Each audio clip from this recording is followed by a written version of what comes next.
Guys, this is Fmr Wba Respect TKO. I'm in London with former WBA World Lightweight Champion Anthony Crolla. Buddy, how you doing? You alright? I'm good, man. I'm good. You okay? Yeah, good to see you, mate. I know we're here at the Ultimate Boxer press conference. Mate, just give us the viewers a little brief as to what this platform's about. Yeah, this platform is about giving young fighters or professional fighters an opportunity who are struggling. They're not necessarily with the big promoters, and to give them a platform to build on, to now go on to maybe either going with a big promoter or just to build the profile, to build a social media following, which is a big part of boxing now.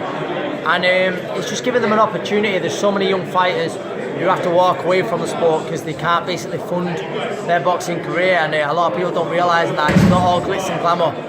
Away from the TV shows and stuff and the small hall shows, it's so tough for some professional fighters, and we lose them who are good fighters, good quality fighters who would have gone on to do, good things in the sport because of that. And Anthony, I remember when you was being interviewed there in the ring, you actually made a very, very good point, which is most professional boxers do have, they have a second job, or some of them, it costs them to box. I don't know each and every of the 8 boxers in the tournament. First of all, like you just said then, I'm pretty sure nearly all of them will have either some kind of job, or they struggle to get by on boxing wages alone.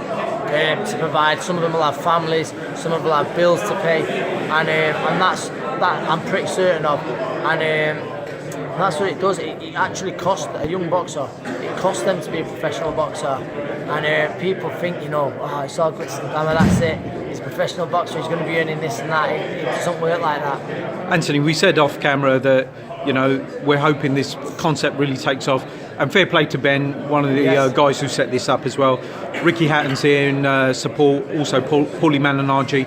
Now, in the USA, as I said to you, the sport seems to be somewhere down on number 5, 6. Yes. Unless you're Floyd Mayweather, Canelo, that sort of thing. How can we get this out there? How can we get the sport to number 1 globally? Listen, let's be honest. For me, I'll always be my number 1, but it's very hard to compare. Listen, let's not kid ourselves as in boxing's going to overtake football in this country. Yeah. Or basketball in the States. That's right. Like that. But let's get it out there as much as we can possible, and this is what this does. This platform, moving with the times, social media, online, it then gives us that platform to make boxing more available to more viewers. There's certain channels on here which not everyone can afford to watch boxing. Nearly everyone's online, so it makes it more easier for people, more eyes, more viewers to watch boxing. Get it out to the masses. Exactly. Anthony, just behind you, just for the viewers, because just in case my camera doesn't catch it, just give us a shout out as to where the viewers can go, mate, to hit like. Yes, you see there, Facebook, Twitter and Instagram is at Ultimate Boxer. Boxer with 2 X's. Yeah. And sign up there at the website www.ultimateboxer.com. Perfect. For upcoming events. Anthony, let's talk about your career. You obviously know more than others. You came through a couple of early losses in your career to win the world title, and then involved in huge fights with Jorge Linares. What's next for you, mate?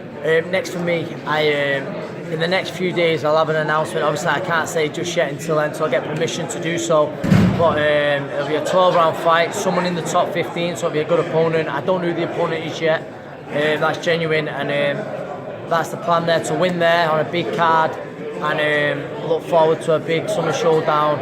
I'm not sure against, but hopefully for a world title. Got high rankings with a number of governing bodies, so whoever I can get a shot against. So you're quite happy at 135 pounds then? Yeah, that's where I'm staying, and I feel like I'm growing into it, getting stronger at it each time, and I'm confident I can win another world title.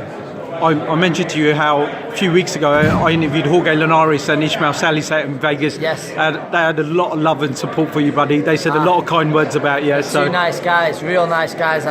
We always stayed in contact with Jorge since the fights, and he's someone I've got so much respect for, a lovely guy. And Ismael Salas, what a great coach and what a nice person. I enjoy watching so much of his stuff on social media, and I think he's one of the leading boxing trainers in the world, in my opinion. Yeah, I think he's coached around about 19 world champions, and people don't realise, He doesn't. For me, he doesn't get the credit that he deserves. from the amateurs right to the professionals, and you see so many talented Cuban boxers Definitely. who turn professional. They want to work with Ismail Salas, and I think that speaks volumes. And even here, mate, he's training Joyce and David Hay as well. Joyce, he's hired his services. David Hay, a very well-respected fighter. He could go to any trainer in the world, in my opinion. Well, he could. Nailed on, he could, and he's hired Ismail Salas as well. So I think that speaks volumes. Anthony, staying on Jorge Linares for a second.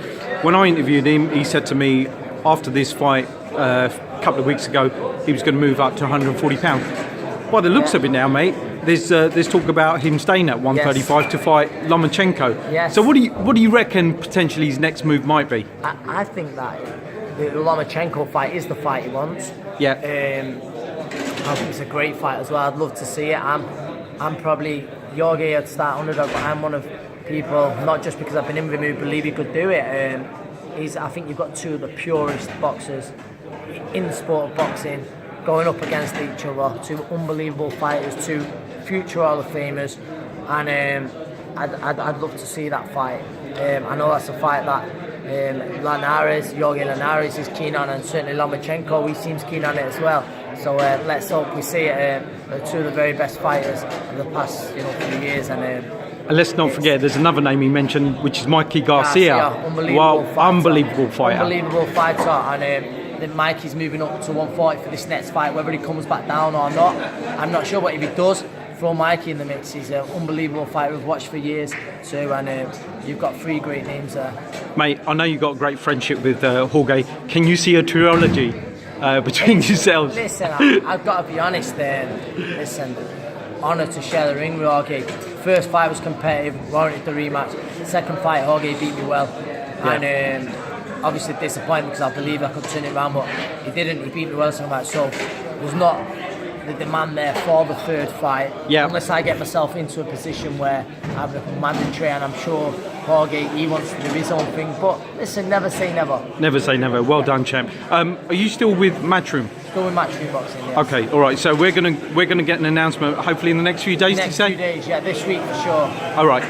Before we leave, mate, any shout outs to anybody? No, just anyone who follows me, whether it's social media, comes to my fights. I appreciate each and every last one of you. Excellent, champ. Thanks for your time. Thanks. Bye bye.